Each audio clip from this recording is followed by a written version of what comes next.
Jimmy Hayes and Muriel by O. Henry. 1. Supper was over, and there had fallen upon the camp the silence that accompanies the rolling of corn-husk cigarettes. The water hole shone from the dark earth like a patch of fallen sky. Coyotes yelped. Dull thumps indicated the rocking horse movements of the hobbled ponies as they moved to fresh grass. A half-troop of the Frontier Battalion of Texas Rangers were distributed about the fire. A well-known sound, the fluttering and scraping of chaparral against wooden stirrups, came from the thick brush above the camp. The Rangers listened cautiously. They heard a loud and cheerful voice call out reassuringly, "Brace up, Muriel, old girl. We're most there now. Been a long ride for ye, ain't it? Ye old antediluvian handful of animated carpet tacks? Hey now, quit a-tryin' to kiss me. Don't hold on to my neck so tight. This here paint hoss ain't any too sure-footed, let me tell ye. He's liable to dump us both off if we don't watch out." 2 minutes of waiting brought a tired paint pony single-footing into camp.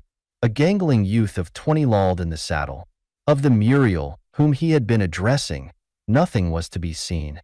"Hi, fellows," shouted the rider cheerfully. "This here's a letter fair Lieutenant Manning." He dismounted, unsaddled, dropped the coils of his stake rope, and got his hobbles from the saddle horn. While Lieutenant Manning, in command, was reading the letter, the newcomer rubbed solicitously at some dried mud in the loops of the hobbles, showing a consideration for the forelegs of his mount. "Boys," said the lieutenant, waving his hand to the Rangers, "this is Mr. James Hayes. He's a new member of the company. Captain McLean sends him down from El Paso. The boys will see that you have some supper, Hayes, as soon as you get your pony hobbled." The recruit was received cordially by the Rangers. Still, they observed him shrewdly and with suspended judgment. Picking a comrade on the border is done with 10 times the care and discretion with which a girl chooses a sweetheart. On your sidekicker's nerve, loyalty, aim, and coolness your own life may depend many times. After a hearty supper, Hayes joined the smokers about the fire. His appearance did not settle all the questions in the minds of his brother Rangers. They saw simply a loose, lank youth with tow-colored, sunburned hair and a berry-brown, ingenuous face that wore a quizzical, good-natured smile. "Fellows," said the new ranger, "I'm going to introduce to you a lady friend of mine. Ain't ever heard anybody call her a beauty, but you'll all admit she's got some fine points about her. Come along, Muriel." He held open the front of his blue flannel shirt. Out of it crawled a horned frog. A bright red ribbon was tied jauntily around its spiky neck. It crawled to its owner's knee and sat there, motionless. "This here Muriel," said Hayes, with an oratorical wave of his hand, "has got qualities. She never talks back, she always stays at home, and she's satisfied with one red dress for every day and Sunday too." "Look at that blame insect," said one of the Rangers with a grin. "I've seen plenty of them horny frogs, but I never knew anybody to have one for a side partner. Does the blame thing know you from anybody else?" "Take it over there and see," said Hayes. "The stumpy little lizard known as the horned frog is harmless. He has the hideousness of the prehistoric monsters whose reduced descendant he is, but he is gentler than the dove." The ranger took Muriel from Hayes's knee and went back to his seat on a roll of blankets. The captive twisted and clawed and struggled vigorously in his hand. After holding it for a moment or two, the ranger set it upon the ground. Awkwardly, but swiftly the frog worked its 4 oddly moving legs until it stopped close by Hayes's foot. "Well, dang my hide," said the other ranger. "The little cuss knows you. Never thought them insects had that much sense." 2. Jimmy Hayes became a favorite in the ranger camp. He had an endless store of good nature and a mild, perennial quality of humor that is well adapted to camp life. He was never without his horned frog. In the bosom of his shirt during rides, on his knee or shoulder in camp, under his blankets at night, the ugly little beast never left him. Jimmy was a humorist of a type that prevails in the rural South and West. Unskilled in originating methods of amusing or in witty conceptions, he had hit upon a comical idea and clung to it reverently. It had seemed to Jimmy a very funny thing to have about his person, with which to amuse his friends, a tame horned frog with a red ribbon around its neck. As it was a happy idea, why not perpetuate it? The sentiments existing between Jimmy and the frog cannot be exactly determined. The capability of the horned frog for lasting affection is a subject upon which we have had no symposiums. It is easier to guess Jimmy's feelings. Muriel was his chef wit, and as such he cherished her. He caught flies for her, and shielded her from sudden northers. Yet his care was half selfish, and when the time came she repaid him 1,000-fold. Other Muriels have thus overbalanced the light attentions of other Jimmys. Not at once did Jimmy Hayes attain full brotherhood with his comrades. They loved him for his simplicity and drollness, but there hung above him a great sword of suspended judgment. To make merry in camp is not all of a ranger's life. There are horse thieves to trail, desperate criminals to run down, bravos to battle with, bandits to rout out of the chaparral, peace and order to be compelled at the muzzle of a six-shooter. Jimmy had been, most generally, a cowpuncher, he said. He was inexperienced in ranger methods of warfare. Therefore the rangers speculated apart and solemnly as to how he would stand fire. For, let it be known, the honor and pride of each ranger company is the individual bravery of its members. For 2 months the border was quiet.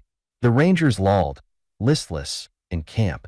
And then, bringing joy to the rusting guardians of the frontier, Sebastiano Saldar, an eminent Mexican desperado and cattle thief, crossed the Rio Grande with his gang and began to lay waste the Texas side. There were indications that Jimmy Hayes would soon have the opportunity to show his mettle. The rangers patrolled with alacrity, but Saldar's men were mounted like Lachinvar and were hard to catch. One evening, about sundown, the rangers halted for supper after a long ride. Their horses stood panting, with their saddles on. The men were frying bacon and boiling coffee. Suddenly, out of the brush, Sebastiano Saldar and his gang dashed upon them with blazing six-shooters and high-voiced yells.